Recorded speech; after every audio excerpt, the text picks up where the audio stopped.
وہ خاموشی سے اس کے پاس چپس کے فرش پر بیٹھ گئی تھی۔ کافی دیر تک دونوں کے درمیان خاموشی رہی اور پھر عمر کی بھاری آواز کمرے میں گونجی تھی۔ میں نے اس دن آپ کی اور اویس SHO کی ساری باتیں سنی تھی۔ یقیناً آپ ایک اچھی وکیل رہی ہوں گی۔ نفیسہ مسکرائی تھی پورے دل سے۔ تم نے کبھی مجھے کورٹ میں بولتے نہیں سنا عمر، جب میں بولتی تھی، جب میں دلائل دیتی تھی اور جب… وہ بولتے بولتے رک گئی۔ ان کو کچھ عجیب لگا تھا، یہ صورتحال نارمل نہیں تھی۔ آپ کا پورا نام کیا ہے اماں؟ اس نے آنکھیں ہنزو موند رکھی تھی۔ نفیسہ حیات۔ کیا ہوا ہے عمر؟ ایسے سوال کیوں کرے ہو؟ آپ کے شوہر کا کیا نام تھا؟ وہ ان کی بات نہیں سن رہا تھا۔ سید یونس شاہ۔ ان کا لہجہ اسپاٹ تھا۔ پھر میرا نام سید عمر یونس کیوں نہیں ہے؟ اس نے آنکھیں کھول لی تھی۔ اس کی آنکھوں میں ایسا درد تھا کہ نفیسہ کے دل کو کچھ ہوا۔ نفیسہ خاموش رہی، ان کے پاس بولنے کو کچھ نہیں تھا۔ آپ نے مجھے اپنے باپ کا نام کیوں دیا؟ مجھے میرے باپ کا نام کیوں نہیں دیا؟ یا پھر یہ کہیں کہ میں ان کا بیٹا ہی نہیں ہوں؟ اماں میں آپ کا بیٹا تو ہوں نا؟ اس نے آخری سوال نہ جانے کس خدشے کے پیش نظر کیا تھا۔ تم میرے بیٹے ہو عمر، تم میری جان ہو، میری اولاد ہو تم۔ انہوں نے عمر سے زیادہ خود کو یقین دلایا۔ پس منظر میں کوئی اور آواز گون رہی تھی۔ وہ گندا خون ہے نفیسہ، وہ تمہیں چھوڑ دے گا، وہ آسیب ہے، وہ سب کچھ کھا جائے گا۔ مجھے ہمیشہ لگتا تھا یہ لوگ آپ سے جلتے ہیں، یہ لوگ آپ کو جھیل نہیں پاتے اس لیے الزام لگاتے ہیں۔ میں آپ ہی کا بیٹا ہوں، آپ کا خون، لیکن نہیں، میں تو گندا خون ہوں۔ پتہ نہیں میں جائز بھی ہوں یا نہیں۔ اس کی آنکھوں میں نمکین پانی بھرنے لگا تھا۔ اماں مجھے بتائیں، میرے ماں باپ کون تھے، میں کون ہوں؟ آپ مجھے کہاں سے لائیں؟ خدا کے لیے مجھے سب بتا دے ورنہ میں پاگل ہو جاؤں گا۔ آپ میری ماں ہے نا؟ میرا باپ کون ہے؟ کچھ تو بتائیں مجھے۔ وہ برہمی سے بولا تھا۔ میں تمہاری ماں ہوں عمر، میں نے تمہیں پیدا نہیں کیا لیکن میں تمہارے لیے راتوں کو جاگی ہوں۔ میں نے تمہیں 9 مہینے اپنی کوکھ میں نہیں رکھا لیکن تمہاری تکلیف مجھ سے زیادہ کوئی نہیں سمجھ سکتا۔ تمہارا خون میرا خون نہیں ہے لیکن تمہارے لیے میں کسی سے بھی لڑ سکتی ہوں۔ میں نے ہمیشہ تمہیں بیس دیا عمر، تم میرے بیٹے ہو۔ تمہاری اصل ماں کو تو تمہاری شکل بھی یاد نہیں ہوگی۔ تم جب پیدا ہوئے تھے اس کے 2 گھنٹے بعد تم میری گود میں آئے تھے۔ تمہیں اللہ نے میرے پاس بھیجا ہے، تم میرا سرمایہ ہو، میرا کل جہاں، میری متاع حیات۔ تم میرے بیٹے ہو، تم میری عمر بھر کی کمائی ہو۔ وہ بلند آواز میں بولی تھی، عمر سے زیادہ خود کو یقین دلا رہی تھی۔ وہ ایک دن تمہیں چھوڑ دے گا نفیسہ، وہ تمہارا کیریئر کھا گیا، تمہارا وقار کھا گیا، وہ سب کچھ کھا جائے گا، تم اکیلی رہ جاؤ گی۔ مطلب میں آپ کا بیٹا نہیں ہوں؟ وہ شوق نہیں تھا، اس کو اندازہ تھا 2 دن پہلے ان لوگوں کی وثوق سے کہی گئی باتیں وہ کہیں نہ کہیں ایمان لے آیا تھا۔ وہ اٹھ کھڑا ہوا۔ اماں میں آپ کا بیٹا نہیں ہوں۔ میں کون ہوں؟ کہاں سے لے کر آئی آپ مجھے؟ کون ہے میرا باپ؟ میری ماں کون ہے؟ کیوں دیا انہوں نے مجھے آپ کو؟ اماں مجھے سب بتائیں، سب۔ اس کی آنکھیں سرخ تھی، وہ تیز تیز بولا تھا۔ میں نہیں جانتی تمہارے خاندان کو، میں کچھ نہیں جانتی عمر۔ تم سب باتیں چھوڑ دو، جو ہونا تھا وہ ہو گیا۔ تم میرے بیٹے ہو۔ انہوں نے عمر کی کوہنی تھامنی چاہیے جسے عمر نے بے دردی سے چھڑا لیا۔ مطلب انہوں نے مجھے پھینک دیا تھا۔ آپ ان کو نہیں جانتی؟ مطلب مجھے لگا تھا میرے ماں باپ نے مجھے آپ کے حوالے کیا ہوگا، لیکن وہ اب شوق تھا۔ اوہ میرے خدایا، یہ میں کس کھیل کا حصہ بن گیا؟ یہ کیا ہو رہا ہے میرے ساتھ؟ اللہ کیوں میرے ساتھ ہی کیوں؟ وہ بالوں کے مٹھی میں بیٹھے یہاں سے وہاں چکر لگا رہا تھا۔ کیوں اٹھا کر لائی تھی آپ مجھے؟ جب میرے ماں باپ نے مجھے نہیں اپنایا تو آپ کیوں اٹھا کر لائیں؟ اتنے سال میں دھوکے میں رہا۔ اس دن سب لوگوں کو اس 2 ٹکے کے ندیم کی بات کا یقین تھا لیکن میرا نہیں، کیونکہ اس کی کریڈیبلٹی تھی، اس کا خاندان تھا، اس کے پاس نام تھا، عزت تھی، اور میں اماں میں خالی ہاتھ تھا۔ اس نے اپنے دونوں ہاتھ نفیسہ کے چہرے کے سامنے کیے۔ میرا کوئی خاندان نہیں تھا، میری کوئی اوقات نہیں تھی، میری کوئی کریڈیبلٹی نہیں تھی۔ میں ایک ایسی اولاد تھا جس کو اس کے ماں باپ نے بھی قبول نہیں کیا تھا۔ یا اللہ، میری تو ساری زندگی جھوٹ تھی، میرا وجود جھوٹا ہے، ناپاک ہے، گندا ہے۔ وہ بلند آواز میں چلا رہا تھا۔ عمر میں نے تمہارے لیے سب کچھ کیا ہے، آگے بھی کروں گی۔ تمہارے خاندان میں ہوں، میں نے تمہارے لیے دنیا چھوڑی ہے۔ تم مجھ سے پوچھو تم کیا ہو؟ تم میرا پورا جہان ہو۔ لوگوں کی باتوں میں کیوں آتے ہو عمر؟ یہ سب جھوٹے ہیں، تم میرا سچ ہو۔ وہ رونے لگی تھی۔ میں نہیں جانتی تھی تمہاری فیملی کون ہے، تم کون ہو۔ میں تمہیں کوڑے کے ڈھیر سے اٹھا کر لائی تھی، لیکن میں 1 ہفتے بعد ہی تمہارے باپ کا پتہ لگا چکی تھی۔ میں ساری زندگی تمہیں اپنے پاس رکھ کر گلٹی نہیں رہ سکتی تھی؟ میں تمہیں تمہارے باپ کے پاس لے کر گئی تھی، لیکن انہوں نے تمہیں قبول نہیں کیا۔ ان کی زندگی مکمل تھی عمر، اس میں تمہاری کوئی جگہ نہیں تھی۔ تم میرے لیے آئے تھے عمر، میری زندگی ادھوری تھی، تمہیں اس کو مکمل کرنا تھا عمر۔ عمر کی بیماری کے بعد وہ آج روئی تھی۔ آپ نے میرے لیے کچھ نہیں کیا، وہ دانت پیس کر رو رہا تھا۔ آپ ایک ضدی عورت تھی، آپ نے مجھے اپنی انا کی تسکین کے لیے پالا۔ آپ کو ہمیشہ وہی کام کرنا ہوتا تھا جس سے آپ کو روکا جائے۔ آپ کو میرے معاملے میں بھی روکا گیا تھا۔ آپ نے ساری دنیا اپنے لیے چھوڑ دیا۔ ماں، میرے لیے اگر کچھ کرنا تھا تو آپ امریکہ سے واپس ہی نہ آتی۔ میرے لیے اگر کچھ کرنا تھا تو یہ محلہ چھوڑ دیتی۔ میرے لیے اگر کچھ کرنا تھا تو آپ وکالت نہ چھوڑتی۔ آپ نے یہ سب کچھ اس لیے کیا تاکہ آپ کی واہ واہ ہو۔ آپ نے یہ سب اس لیے کیا تاکہ آپ کی انا کو تسکین ملے، تاکہ مجھے اگر پتا چلے تو میں خود کو آپ کے احسانوں کے بوجھ تلے دبا ہوا محسوس کروں۔ مجھے اتنے سال دھوکے میں رکھا، اتنے سال میں نے سارے محلے کی غلیظ نظروں کے زد میں گزارے۔ زو معنی جملے، باتیں کچھ اس لیے برداشت کیا کیونکہ مجھے لگتا تھا یہ لوگ سب کچھ اس لیے کہتے کیونکہ یہ آپ کا مقابلہ نہیں کر سکتے، ایک مضبوط عورت کو جھیل نہیں سکتے۔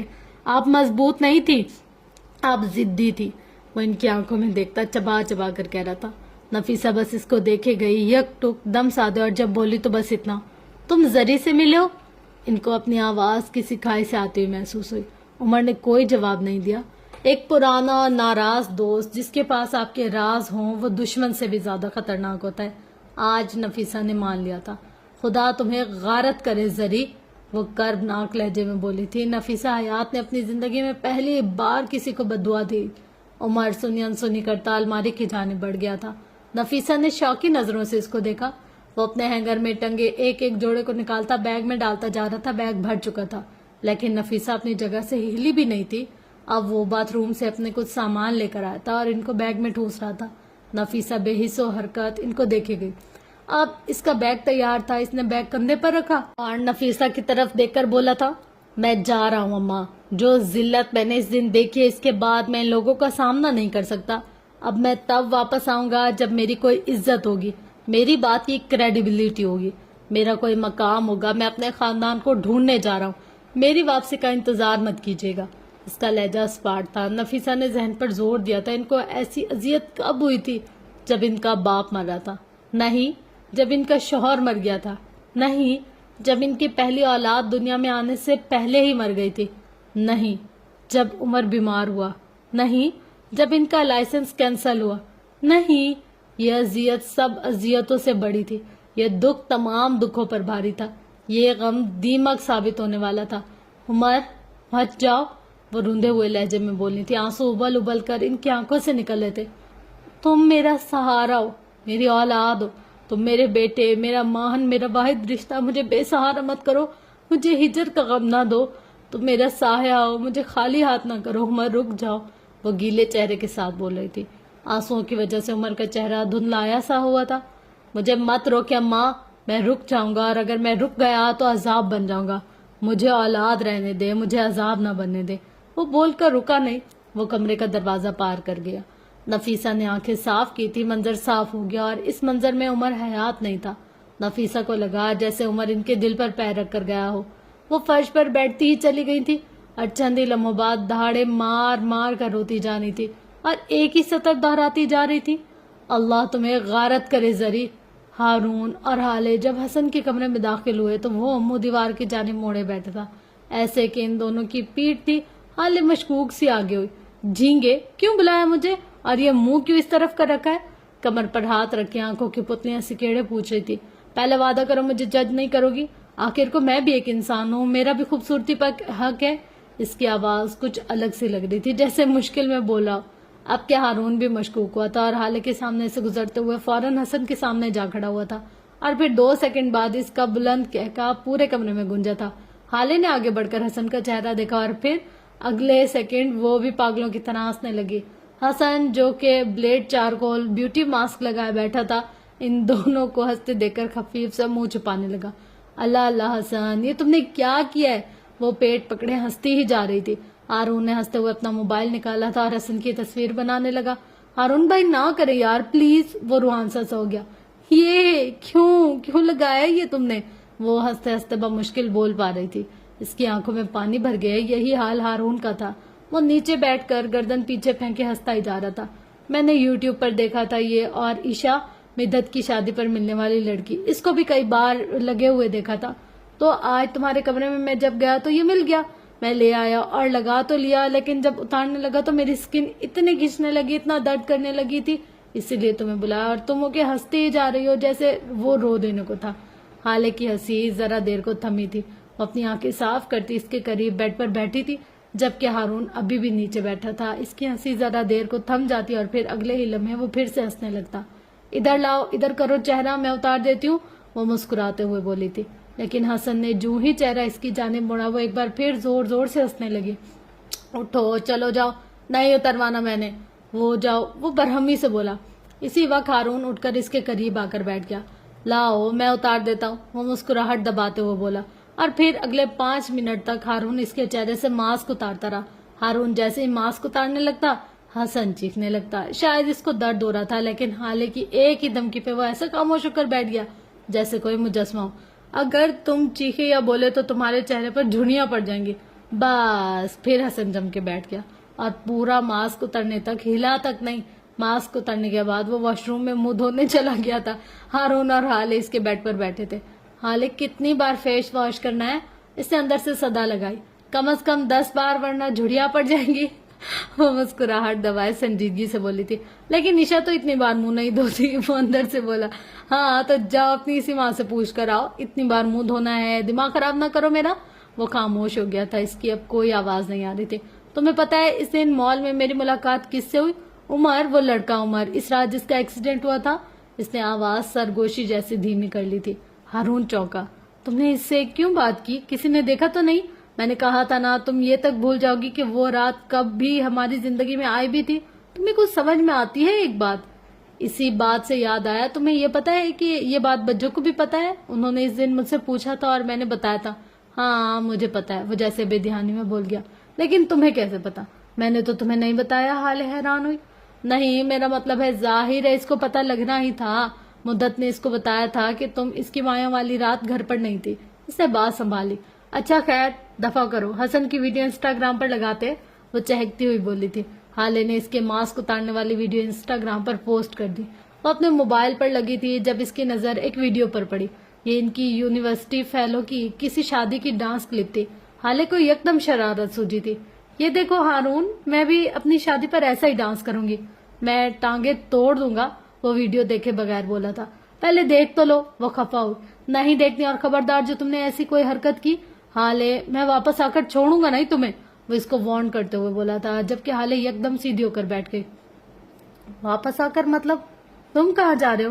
اللہ کی زمین بہت وسیع ہے، کہیں نہ کہیں چلا جاؤں گا، 2 دن کے بعد جا رہا ہوں، ٹینشن نہ لو، وہ بظاہر ہلکے پھلکے لہجے میں بول رہا تھا، لیکن اندر سے کوئی اس کا دل جکڑا تھا۔ تم میری شادی پہ، میرے اتنے بڑے دن پہ مجھے اکیلا چھوڑ کر چلے جاؤ گے؟ تم ایسا کیسے کر سکتے ہو؟ وہ بے یقینی سے بول رہی تھی۔ ہارون نے کندھے اچکائے تھے، وہ اس کی طرف نہیں دیکھ رہا تھا، اس کا سر جھکا ہوا تھا۔ وہ اپنے موبائل کی تاریک اسکرین پر انگلیاں پھیرتے ہوئے بول رہا تھا۔ یہ تھی فرینڈز آج کی ایپیسوڈ، اور کیسا لگا آپ کو ناول، یہ تو فیڈ بیک آپ لوگ دیں گے۔ اور اس طریقے کے ناول آپ لوگ کو سننا پسند ہے یا پھر کسی اور ٹائپ کے آپ لوگ کو سننا پسند ہے؟ جیسے یہ تو ایک چیز تھی نا جو میں نے آپ لوگ کے ساتھ شیئر کی، اس کی کہانی جیسے گھریلو ٹائپ ہے اس طرح کا، یا ریلیجیس ٹائپ کا، یا رومانٹک ٹائپ کا، کس طرح کا آپ کو پسند ہے آپ لوگ وہ بتائیے گا، تاکہ میں اس طرح کے کانٹینٹ پر کام کر سکوں۔ پتہ ہے جب ہماری آڈینس کی پسند کی کوئی چیز یا کام ہوتا ہے نا، تو ہم لوگ کو وہ کرنے میں مزہ بھی آتا ہے اور انسان خوشی خوشی وہ کر بھی لیتا ہے۔ جب اگر آڈینس کو ہی مزہ نہیں آ رہا ہو، ان کی ہی پسند کا کام نہیں ہو، تو پھر کام کرنے میں مزہ نہیں آتا۔ تو بس آپ لوگ کا فیڈ بیک بتائے گا کہ مجھے کیسا پڑھنا چاہیے اور کیسا آپ لوگ کے ساتھ شیئر کرنا چاہیے۔ تو بس یہ تھی فرینڈز آج کی ویڈیو، انشاءاللہ ملتے ہیں نیکسٹ ویڈیو میں۔ تب تک کے لیے اپنا گرد و نواح اہل و عیال کا بہت زیادہ خیال رکھیے گا، اور مجھے اپنی دعا میں بہت زیادہ یاد رکھیے گا۔ لو یو آل، اللہ حافظ۔